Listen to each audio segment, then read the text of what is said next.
tes enfants, avec leur argent et leur or, à cause du nom de l'Éternel, ton Dieu, du Saint d'Israël qui te glorifie.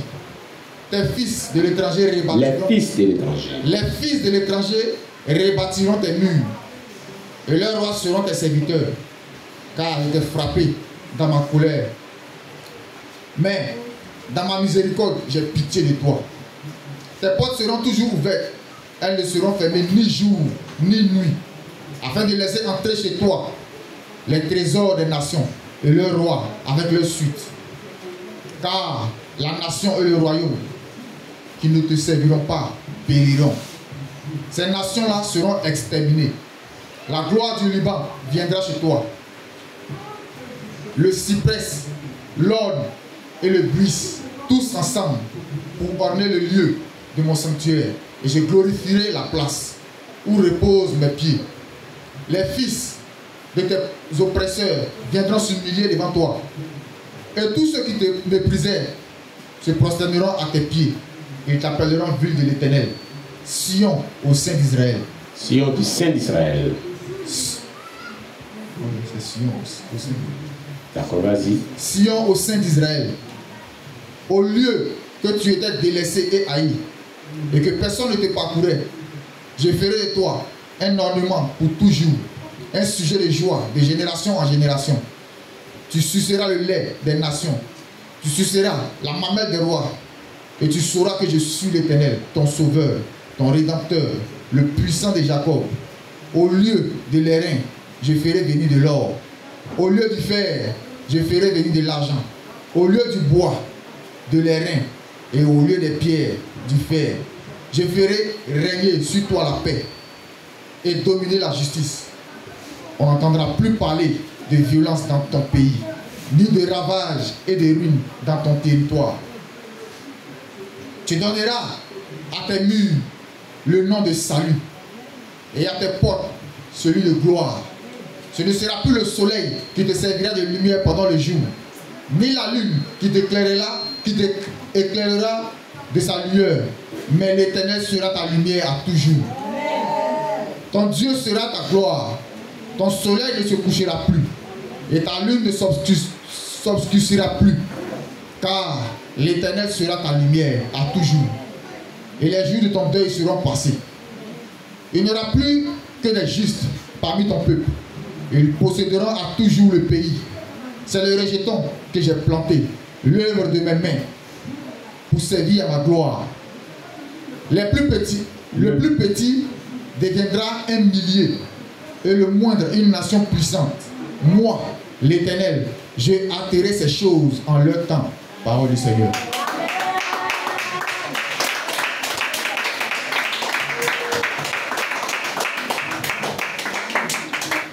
Dieu veut parler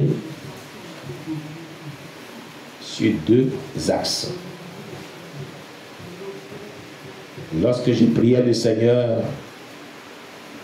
et demandais à Dieu de me donner un message, un des messages de ce jour, parce que nous prêchons souvent 2 ou 3 messages par mois, il m'a dit Ésaïe 60. Le verset 22. Mais commence par tout le chapitre. Alléluia. Amen. Il y a un message. Dans ce message, le message va à l'endroit de 2 types de personnes. Le corps de Christ en général,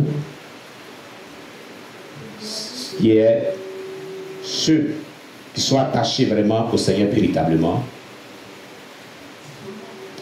Et ce message va à l'endroit spécialement pour tous ceux qui sont vraiment originaires de ce pays. Amen. De ce que Dieu prévoit dans le futur. Il m'a dit cela. Il m'a parlé beaucoup de choses concernant cette nation. Concernant l'œuvre de Dieu dans cette nation dans le futur. concernant tous ceux qui feront partie aussi de cette assemblée dans le futur.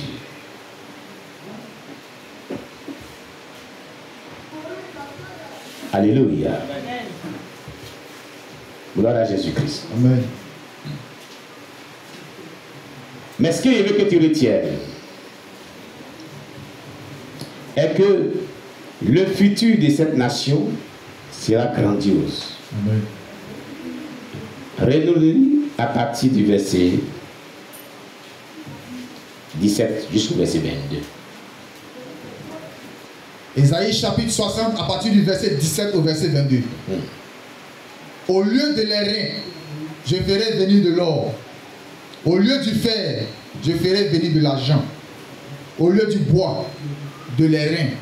Et au lieu des pierres, du fer. Je ferai régner sur toi la paix et dominer la justice. On n'entendra plus parler de violence dans ton pays. Amen. Amen. Tu entends? On n'entendra plus parler de violence dans ton pays. On n'entendra plus parler de violence à ce temps-là. Plus de violence dans ton pays. Quand ce temps viendra, c'est un temps de paix et de bonheur. C'est un temps de réveil, c'est un temps de puissance, c'est un temps de miracle, c'est un temps de restauration, c'est un temps où la gloire de Dieu sera tellement perceptible, elle sera tellement glorieuse au point que le monde la verra. C'est un temps où Dieu magnifiera sa gloire au travers de tes serviteurs, ses servants, ses disciples dans cette nation. Le corps de Christ sera tellement, vraiment en pointe, ça veut dire l'Esprit de Dieu. Oh, alléluia. C'est un temps de gloire. C'est un temps de bonheur. C'est un temps de restauration. Où les grands hommes, les grandes femmes, les grands prophètes, les grands servants de Dieu, les grands disciples de Dieu, les grands évangélistes, les grands hommes de réveil partiront et feront la gloire de Dieu puissamment. Et les gens verront la gloire de Dieu au travers dans le monde entier. Plus que cela, Dieu les a réservés encore dans le secret. Ils sortiront.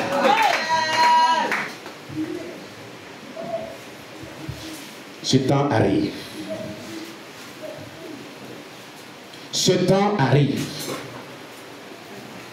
Il n'est plus loin. Ce temps arrive. Amen. Mais Dieu a que des personnes. Maintenant, des personnes de croyants, des personnes qui sont fidèles à lui, des personnes qui veulent vivre le salut, des personnes qui ont soif de sa sainteté, des personnes qui ont soif du dépouillement, des personnes qui ont soif de pouvoir œuvrer pour lui avec puissance, se consacrent et demeurent dans le silence. Se consacrent et demeurent dans le silence.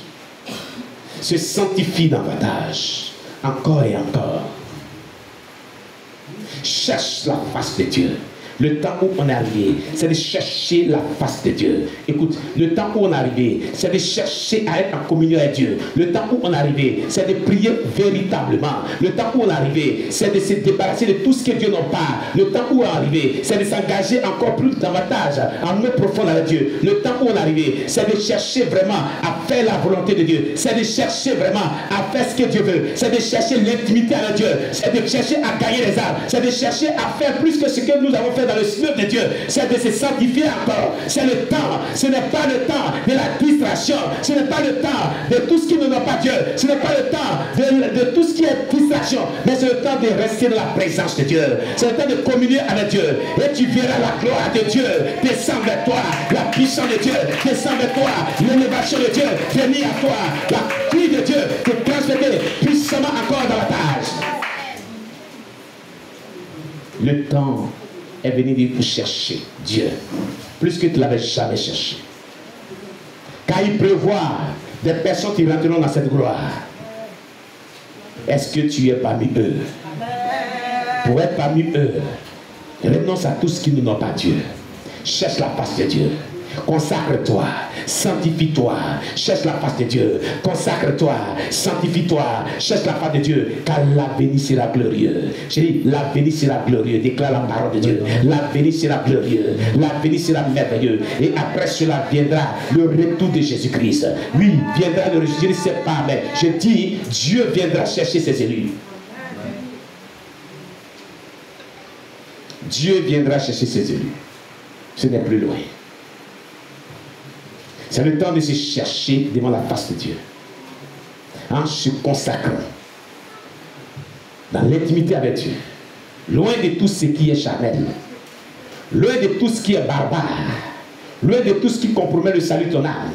Loin de tout ce qui compromet ta vie de prière. Loin de tout ce qui compromet tout ce que Dieu veut faire dans ta vie. Écarte-toi de tout ce que Dieu n'a pas, mais progresse avec Dieu dans la sainteté, dans la sanctification, dans la crainte de Dieu, dans la vie de prière, dans l'évangélisation, dans l'engagement de l'œuvre de Dieu, dans le soutien de l'œuvre de Dieu. Fais plus davantage ce que tu faisais. Ce que Dieu t'avait confié, fais ça encore. Et tout d'ardeur.